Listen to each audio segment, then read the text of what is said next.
நீங்கள் பார்த்து கொண்டிருப்பது உங்கள் ஜாஷுவா டிவி. சகல ஜனங்களுக்கும் நற்செய்தி.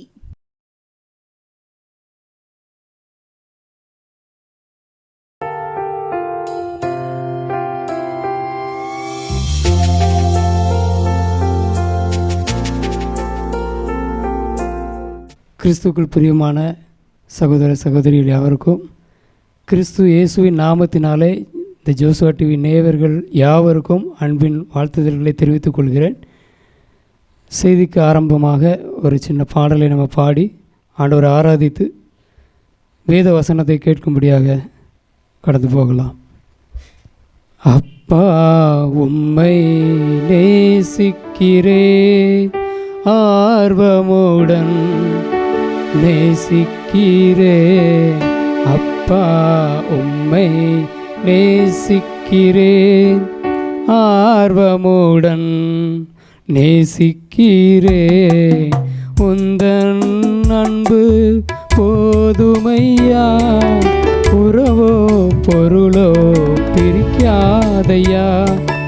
உந்தன் அன்பு போதுமையா, உறவோ பொருளோ பிரிக்காதையா. என் நேசர் நீர்தானையா ஐயா, என் நேசர் நீர்தானையா. அப்பா உம்மை நேசிக்கிறேன் ஆர்வமுடன் நேசிக்கிறேன். கண்ணீர் துடைக்கும் காருண்யமே, மன்னித்து மறக்கும் தாயுள்ளமே. கண்ணீர் துடைக்கும் காருண்யமே, மன்னித்து மறக்கும் தாயுள்ளமே. விண்ணக பேரின்பமே அப்பா, விண்ணக பேரின்பமே. அப்பா உம்மை நேசிக்கிறேன் ஆர்வமுடன் நேசிக்கிறேன். அனுதின உணவு நீர்தானையா, அன்றாட வெளிச்சமும் நீர்தானையா. அனுதின உணவு நீர்தானையா, அன்றாட வெளிச்சம் நீர்தானையா. அருட்கடல் நீர்தானையா அப்பா, அருட்கடல் நீர்தானையா. அப்பா உம்மை நேசிக்கிறேன் ஆர்வமுடன் நேசிக்கிறேன். அப்பா உம்மை நேசிக்கிறேன் ஆர்வமுடன் நேசிக்கிறேன். அல்லேலூயா. மீண்டும் ஒரு முறை இயேசுவின் நாமத்தில் உங்கள் யாவரையும் வாழ்த்துகிறேன். இன்றைக்கு நாம் பார்க்க போகிற தியானிக்க போகிற வேத வசனத்துடைய தலைப்பு பிரியமான பிள்ளை. பிரியமான பிள்ளை. அதற்கு ஆதாரமாக தெரிந்து கொள்ளப்பட்ட வேத வசனம் எபேசியர் 5வது அதிகாரம் 1வது வசனம். நீங்கள் பிரியமான பிள்ளைகளைப் போல தேவனை பின்பற்றுகிறவர்கள் ஆகி. இன்றைக்கு இந்த வேத வசனத்தை நம்ம வாசிக்கிறோம். ஒரு சின்ன வசனம், இதில் ஒரு ஆரம்பம்தான்.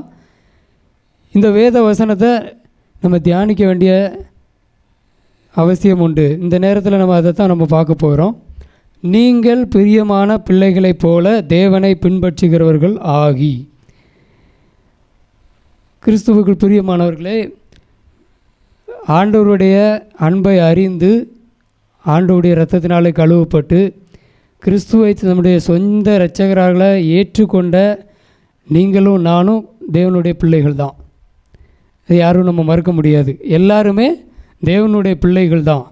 ஆனால் இந்த இடத்துல ஒரு முக்கியமான ஒரு எக்ஸ்ட்ரா ஒரு வார்த்தை இருக்கிறத நம்ம பார்க்கலாம். நீங்கள் பிரியமான பிள்ளைகளைப் போல தேவனை பின்பற்றுகிறவர்கள் ஆகி. பிரியமான பிள்ளை அப்படின்னா என்ன? பிரியமான பிள்ளைன்னா எப்படி இருக்கணும்? நம்முடைய வாழ்க்கையில் நம்ம பார்க்கலாம். பிரியமான பிள்ளைகள்னால் என்ன? ஒரு தகப்பனுக்கு 2 பிள்ளைங்க இருக்கலாம். இல்லைன்னா வேதத்தில் கூட நம்ம நிறைய காரியங்களை பார்த்தோம்னு சொன்னால் அநேக பிள்ளைகள் உள்ள தகப்பன்களை நம்ம பார்க்குறோம். ஆனால் அதில் மிகவும் பிரியமான பிள்ளைகள் உண்டு. சிலருக்கு மிகவும் பிரியமான பிள்ளை யாக்கோபு நம்ம எடுத்தோன்னு சொன்னால் அவங்களில் யோசேப்பு, அதையும் தாண்டி பென்யமீன், அவங்கள ரொம்ப மிகவும் பிரியமான பிள்ளைகள்னு சொல்லி வேதத்தில் நம்ம குறிப்பிடுறதை நம்ம பார்க்குறோம். சரி, அந்த பிரியமான பிள்ளை அப்படின்னா என்ன? ஏன் நம்ம பிரியமான பிள்ளைகளாக மாற வேண்டும்? அதை தான் இன்றைக்கு நம்ம தியானித்து கொண்டு இருக்கிறோம். ஒரு தகப்பனுக்கு ஒரு பிள்ளையின் மேலே அதிகமான அன்பு இருந்ததுன்னா, அந்த பிள்ளை தகப்பனுக்கு பிரியமான பிள்ளையாக இருந்ததுன்னு சொன்னால், அந்த பிள்ளைக்கு எந்த காரியத்திற்காகவும் கேட்டுக்கொண்டோ இல்லைனா ஏங்கி நிற்க வேண்டிய அவசியமே இருக்காது. பிரியமான பிள்ளைய தகப்பன் எப்போதுமே ஒரு மேன்மையாக தான் வச்சுருப்பாங்க. என்ன காரியம் வேணும்னாலும் சரி கேட்காமலேயே கிடைக்கும். நம்ம வீடுகளில் கூட சில நேரங்களில் ஒரு பிள்ளை செல்ல பிள்ளைன்னு சொல்லி நம்ம சொல்லுவோம். சில இடத்துல நம்ம கேட்க வழக்கம் உண்டு. நீ அப்பாவோட பிள்ளையா இல்லை அம்மாவோட பிள்ளையா நம்ம கேட்குற வழக்கம் உண்டு. அப்பாவுடைய பிள்ளை இல்லை அம்மாவோட பிள்ளைன்னு சொல்லும்போது பிரியமான பிள்ளைகளுக்கு அவங்க மிகவும் அதிகமான நேரத்தை கொடுப்பாங்க, இல்லைன்னா அதிக முக்கியத்துவம் கொடுக்குறத நம்ம பார்க்க முடியும். இப்போது சாதாரணமாக ஒரு பிள்ளை இருக்கிறதுக்கும் ஒரு பிள்ளை தகப்பனுக்கும் தாய்க்கும் பிரியமாக மிகவும் பிரியமான பிள்ளையாக இருக்கிறதுக்கும் ரொம்ப வித்தியாசங்கள் இருக்குதுங்க. நம்மளும் ஆவிக்குரிய வாழ்க்கையிலையும் இப்போ நம்ம சொன்னது போல் ஆண்டவருக்கு பிரியமான பிள்ளையாக நம்ம இருந்தோம்னு சொன்னால் எந்த ஒரு காரியத்துக்கும் ஆண்டவரிடத்தில் கேட்டுக்கொண்டு இருக்க வேண்டிய அவசியம் இருக்காது. குடும்பத்தில் எப்படி அந்த ஒரு பிரியமான பிள்ளைக்கு, ரொம்ப பிடித்த பிள்ளைக்கு எந்த காரியமாக இருந்தாலும் மிக நேர்த்தியாக செய்யப்படுமோ, இல்லைன்னா கேட்காமலே எல்லா காரியங்களும் கிடைக்குமோ, அதே போல தான் ஆண்டவருடைய பிள்ளைகளாக இருக்கிற நம்ம எல்லாரும் அதற்கு மேலாக ஒரு படி போய் பிரியமான பிள்ளைகளாக நம்ம மாறினோன்னா என்ன கிடைக்கும் அப்படின்னு சொன்னால், ஆண்டவருடைய பிள்ளை என்கிற அதிகாரம் நமக்கு கிடைக்கும். ஆண்டவருடைய பிள்ளை என்கிற அதிகாரம் நமக்கு கிடைக்கும். அப்போது நம்முடைய ஆண்டவராகிய இயேசு கிறிஸ்து, நம்முடைய தேவன் மிகவும் பெரியவர், எல்லாவற்றிற்கும் மேலானவர், உயர்த்தப்படத்தக்கவர், மேன்மையானவர். அவருடைய நாமத்திற்கு மேலான நாமம் ஒன்றுமே இல்லை.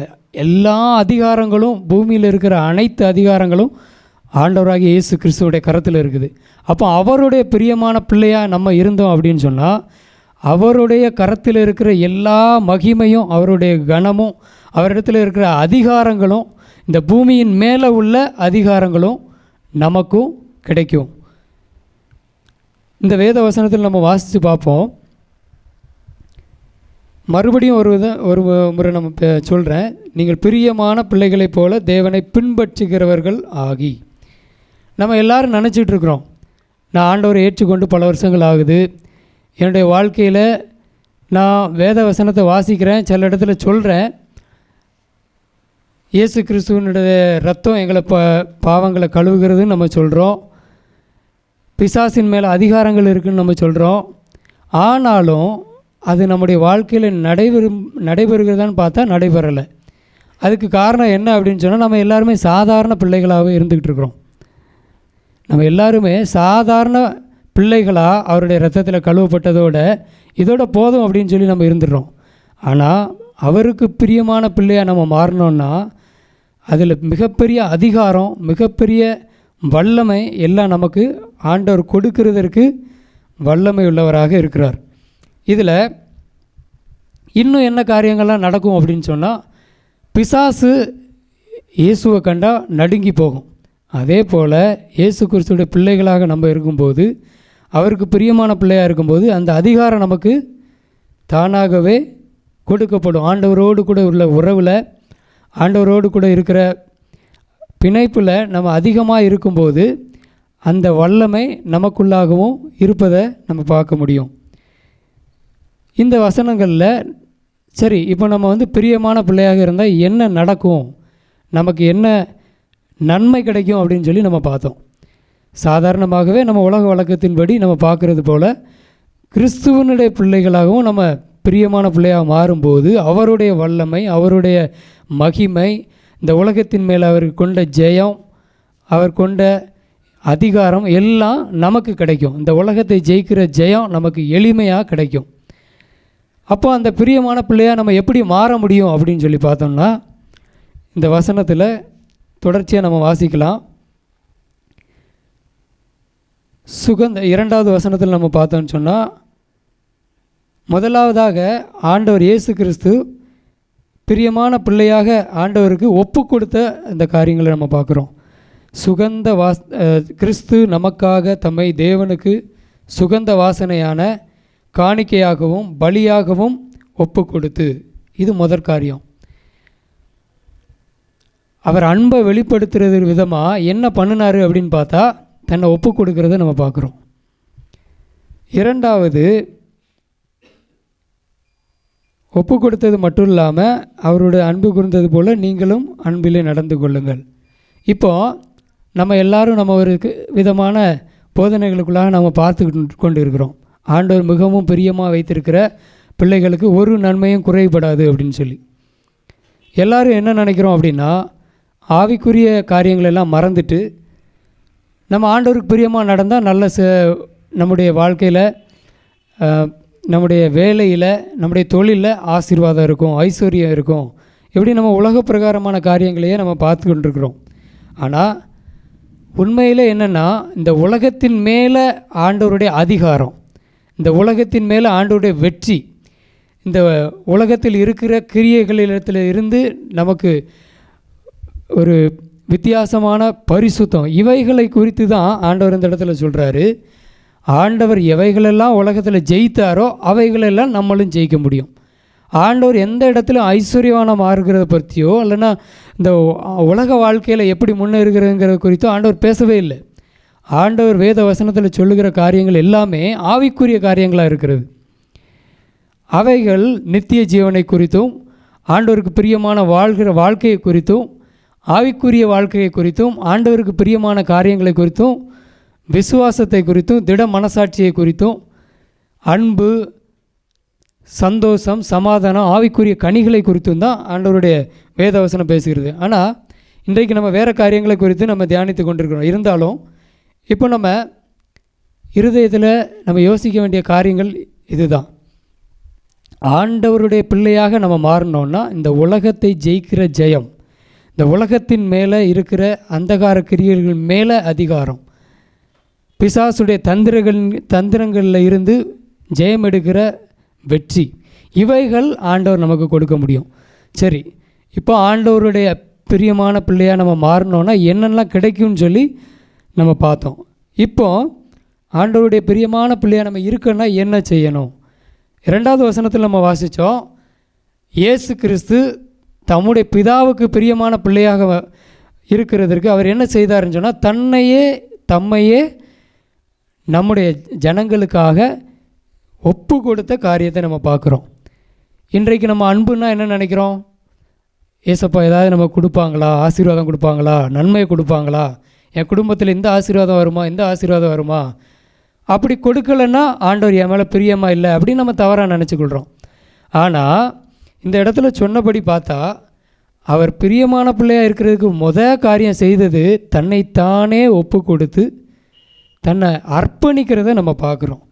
அப்போது நம்முடைய வாழ்க்கையில் நம்ம பிரியமான பிள்ளையாக மாறுகிறோன்னா முதல் படி இயேசு கிறிஸ்துவுடைய கரத்தில் நம்முடைய ஜீவியத்தை, நம்முடைய வாழ்க்கையை ஜீவ பலியாக, தன்னுடைய எல்லா காரியத்தையும், நம்முடைய வாழ்க்கையில் இருக்கிற எல்லா பகுதிகளையும், நம்முடைய வாழ்க்கையினுடைய எல்லா பக்கங்களையும், எல்லாவற்றையும் முற்றிலும் ஆண்டவரிடத்தில் ஒப்பு கொடுக்கிறது தான் முதல் படி.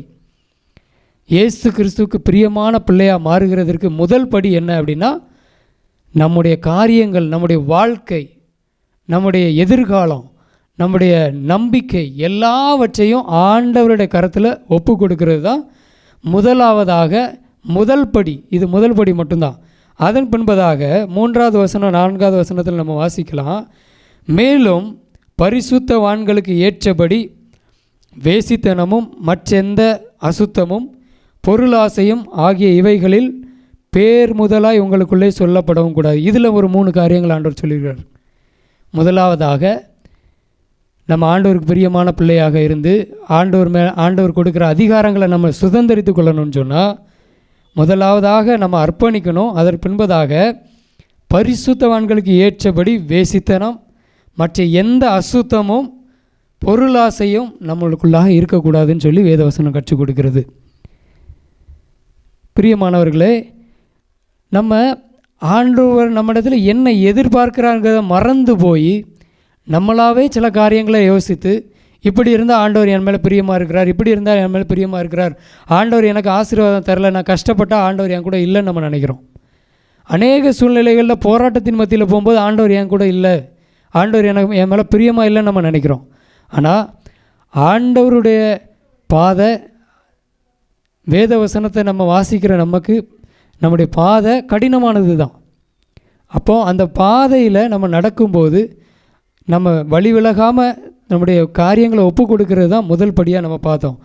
அப்போ இரண்டாவது நம்முடைய தகுதி என்னன்னு சொன்னால் வேசித்தனம். இதில் கொடுக்கப்பட்டிருக்கிற காரியங்களை நம்ம பார்த்தோம்னு சொன்னால் வேசித்தனம், வேறு எந்த அசுத்தமும், பொருளாசை, 4வது வசனம் அப்படியே வம்பும் புத்தியீனமான பேச்சும் பரியாசமும் தகாதவைகள், ஸ்தோத்திரம் செலுத்துதலே ஸ்தோத்திரம் செய்தலே தகும். அப்படியானால் ஆண்டவர் நம்ம எல்லாரையும் பிள்ளைகளாக மாற்றியிருக்கிறாரு. ஆனாலும் நம்ம ஆண்டவருக்கு பிரியமான பிள்ளைகளாக நடந்து கொள்ளணும். அப்படின்னா அதற்காக தான் பவுல் இந்த இடத்துல அப்படி எழுதியிருக்கிறார். நீங்கள் பிரியமான பிள்ளைகளைப் போல தேவனை பின்பற்றுகிறவர்கள் ஆகி.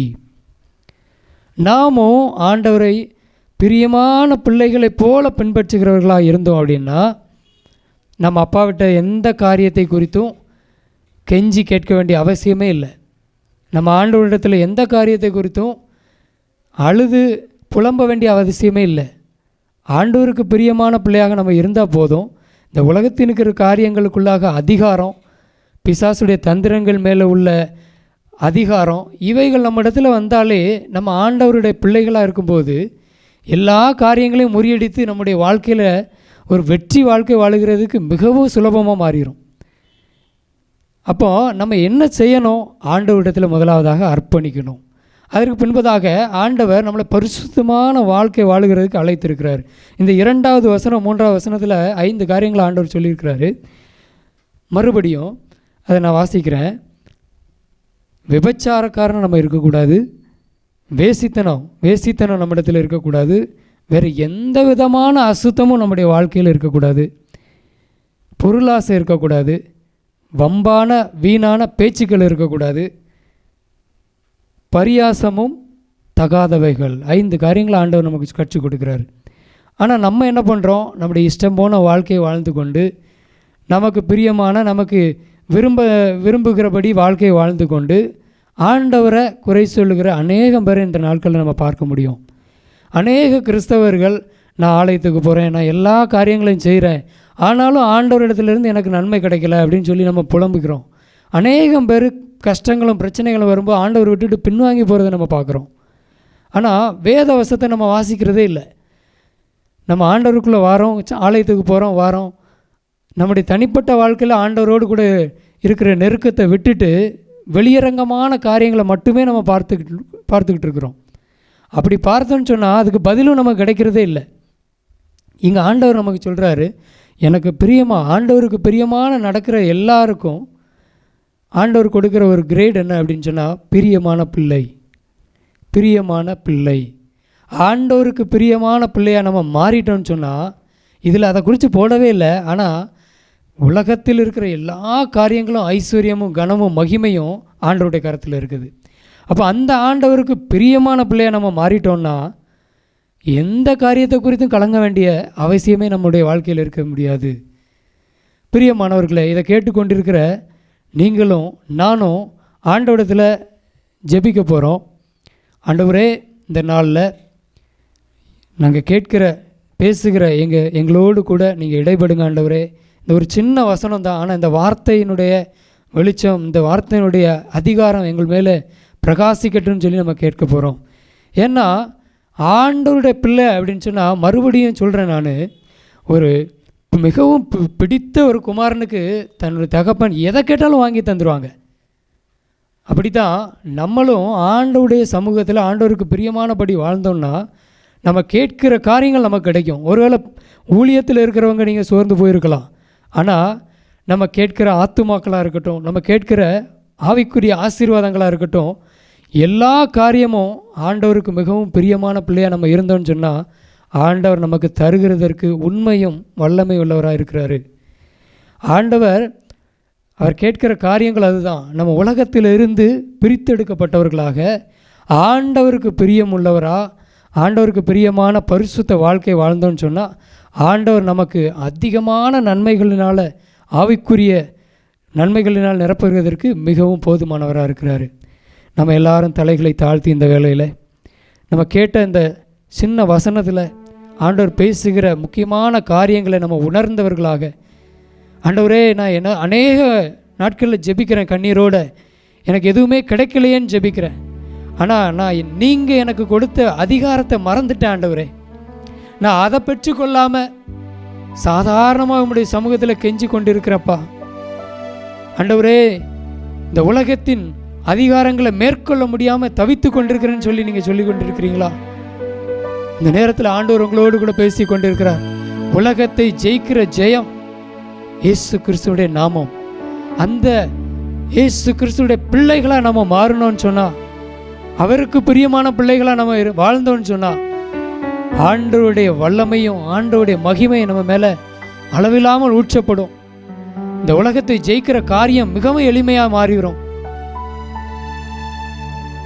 எல்லாரும் சேர்ந்து ஒப்பு கொடுக்கலாமா? ஆண்டவரே இந்த நேரத்தில் நாங்கள் கேட்ட இந்த வசனம் எங்களுக்கு ஆசீர்வாதமாக மாறட்டும் ஆண்டவரே. அப்பா, நாங்கள் உமக்கு பிரியமாக நடக்காமல் அநேக நேரங்களில் ஜெபம் கேட்கப்படலையேன்னு சொல்லி சோர்ந்து போய்கிறோம் ஆண்டவரே. அநேக நேரங்களில் உமக்கு பிரியமான வார்த்தைகளை நாங்கள் கடைபிடிக்காமல் நாங்கள் ஏதோ நாங்கள் செய்கிற காரியம் சரின்னு சொல்லி வாழ்ந்து கொண்டு இருக்கிறோம். ஆலயத்துக்கு போகிறோம், ஆண்டவர் மேலே வாஞ்சையாக இருக்கிறோம், ஆனால் நாங்கள் நினைக்கிறதெல்லாம் கிடைக்கலையேன்னு சொல்லிக்கிட்டு இருக்கிறோம். ஆனால் நீர் எதிர்பார்க்குற காரியங்கள் அது அல்ல ஆண்டவரே. எங்களுடைய இருதயத்தை நீர் பார்க்கிறீர். எங்களுடைய இருதயத்தின் உள்ளான காரியங்களில் அசுத்தம் இல்லாமல் இருக்கணும். எங்களுடைய வார்த்தையில் நாங்கள் கவனமாக இருக்கணும். நாங்கள் உமக்கு பிரியமாய் வாழணும்னு சொல்லி நீர் விரும்புகிறீர் ஆண்டவரே. அப்படிப்பட்ட வாழ்க்கையை இதை கேட்டுக்கொண்டிருக்கிற ஒவ்வொருவரும் வாழும்படி நீர் உதவி செய்யும்படியாக நாங்கள் ஜெபிக்கிறோம். அப்பா, இந்த வேளையில் தாமே ஒவ்வொருவரையும், இந்த வேத வசனத்தை கேட்கிற ஒவ்வொருவரையும் குடும்பம் குடும்பமாக தனிப்பட்ட விதங்களில் ஆசீர்வதிப்பீராக ஆண்டவரே. அப்பா, கடினமாய் தெரிகிற காரியங்கள் எல்லாம் எளிமையாய் மாறும்படி நீர் ஆண்டவரே உங்களுடைய பிள்ளைகளை உம் அண்டையில் சேர்த்து கொள்வீராக நாங்கள் ஜெபிக்கிறோம். உம்முடைய பக்கத்தில் நாங்கள் வந்துட்டா போதும் ஆண்டவரே. ஆண்டவரே, உம்முடைய பிள்ளையாக நாங்கள் மாறிட்டா போதும் ஆண்டவரே. உம்முடைய வல்லமை, உம்முடைய ஆண்டவரே, உம்முடைய பலம் எங்களை நிரப்புகிறது நாங்கள் பார்க்க முடிகிறது ஆண்டவரே. எங்களுடைய விசுவாசம் பலப்படுகிறது, எங்களுடைய இருதயம் பலப்படுகிறது, எங்களுடைய சோர்வுகள் எல்லாம் எங்களை விட்டு நீங்குகிறத நாங்கள் பார்க்குறோம் ஆண்டவரே. உலகத்தின் காரியங்களை பார்த்து நாங்கள் சோர்ந்து போய் ஜெபிக்கிறதையும் வேதம் வாசிக்கிறதையும் நாங்கள் மறந்து போகிறோம். அதனால தான் நாங்கள் மறுபடி இன்னும் பலவீனவர்களாக மாறி போகிறோம். ஆனால் இந்த நாளில் நாங்கள் ஜெபிக்கிறோப்பா, நீர் எங்களை திடப்படுத்தும், எங்களை நிலைநிறுத்தும். ஒவ்வொரு நாளும் உம்மோடு கூட இருக்கிற அந்த தனிப்பட்ட உறவை பலப்படுத்துவீராக ஆண்டவரே. எத்தனையோ பேர் ஆண்டவரே உம்மை ஏற்றுக்கொண்டு இருந்தாலும் ஆண்டவரே உம்மோடு கூட உள்ள உறவில் பின்வாங்கி போயிருக்கலாம் ஆண்டவரே. இன்றைக்கு அதை புதுப்பிக்கும்படியாக நாங்கள் ஜெபிக்கிறோம்ப்பா. நீர் பலப்படுத்தும்படியாக நாங்கள் ஜெபிக்கிறோம். உம்மோடு கூட நாங்கள் சேரும்போது எங்களுடைய இருதயம், எங்களுடைய ஆத்துமா, எங்களுடைய சரீரம் உம்முடைய ஆவியானவரால் புதுப்பிக்கப்படுகிறது ஆண்டவரே. நீர் எங்களை பலப்படுத்துகிறீர், பலத்தால் இடை கட்டுகிறீர். எங்களுடைய கவலைகள் எல்லாம் மாறும்படி நீர் எங்களோடு கூடவே இருக்கிறீர் ஆண்டவரே. அப்படிப்பட்ட ஆசீர்வாதம் பேசுகிற என்னோடும் கேட்டுக்கொண்டிருக்கிற ஒவ்வொருவரோடு கூட சதா காலமும் தங்கி இருப்பதாகன்னு சொல்லி நான் ஜெபிக்கிறேன். நீரை பொறுப்படுத்திக் கொள்ளும், வழி நடத்தும், ஒவ்வொருவரையும் ஆசீர்வதியும். இயேசுவின் மூலம் ஜெபிக்கிறோம் நல்ல பிதாவே.